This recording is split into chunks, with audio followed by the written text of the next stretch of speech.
ثنائية هلالية الآن بين نجمين وقائدين الهلال في الهلال، سعود كريري ومحمد الشلهوب كمان مع طلال الغامدي.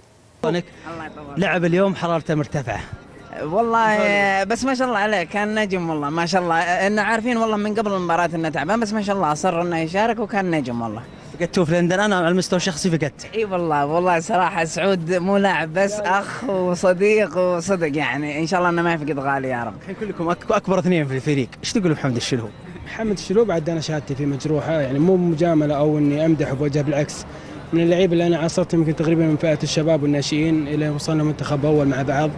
الله يعطيه العافية، لاعب بأخلاقه. مو بنتكلم عن محمد الشلهوب، الكل يشاهد محمد الشلهوب ايش اللي قاعد يسوي سواء داخل الملعب وخارج الملعب. لاعب لنا مفيد ومؤثر داخل الملعب وخارج الملعب، وإن شاء الله يستفيدوا منه اللعيبة الشباب المتواجدين في نادي الهلال وحتى اللعيبة المتواجدين في الكرة السعودية. نقول الله يوفقه بالبندري إن شاء الله. سعود قال سيهدون لي كأس لندن وهديتوه له.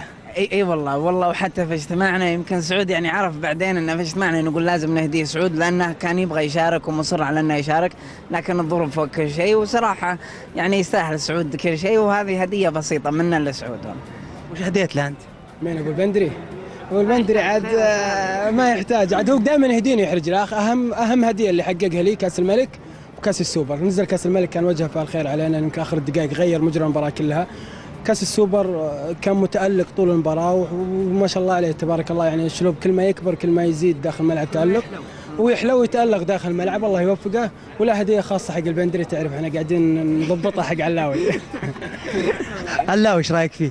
ما شاء الله ان شاء الله انها شبل من هذا الاسد ان شاء الله. يا اخي احس نفسي اني وصل لغة عربية.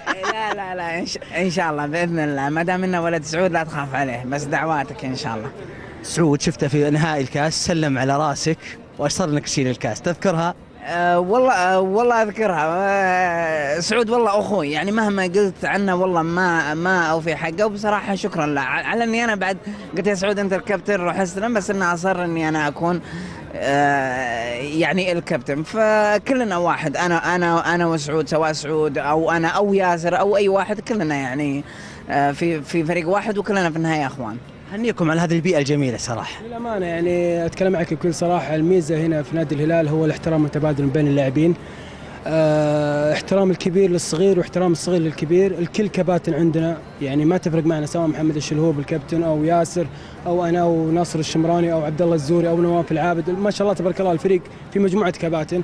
هو الهدف والأسمى من هذا كله إن أهم شيء الاحترام متبادل، ويدري محمد الشلهوب ايش اللي بقلبي له، وهم حتى اللعيبة كلهم. هذا المهم الأهم، واهم شيء ان احنا ناخذ الكاس في النهايه ونفرح فيه جميع يعني. وصراحه يعني تقريبا السنه الثالثه لسعود بدون مجامله، والله كل 20 سنه يعني في النادي هو القائد. لا تنسى انه يعني قائد المنتخب، هو القائد يعني لنا، هو الكابتن. فما شاء الله تبارك الله، يعني مبسوطين انه بتواجد سعود معنا، دايم ايجابي والله. وزي ما قلت لك كله ما شاء الله 20 سنه في النادي، سواء من اللاعبين او اللي متواجدين العاملين في النادي، كلهم يعني يحبونه ويكونون له كل محبه وتقدير واحترام. ابو كرم دايم يسلم عليك ويوصي عليك، المحبه بينك وبينه زايده. الله يسلمك يا منشر، والله عزيز وغالي واحبك كثير واغليك والله كثير. الله يوفقك ويسعدك ان شاء الله يا ابو كرم. استاذ مصطفى ايش تقول ابو كرم؟ عاد انت زايره في دبي. عاد حبيبنا سلم عليه سلام كثير، وعاد اخو عزيز وغالي للامانه، يعني انسان تشرفنا ان تعرفنا على الشخصيه مثل شخصيه الاستاذ مصطفى. واللي اقوله لكم الله يوفقكم.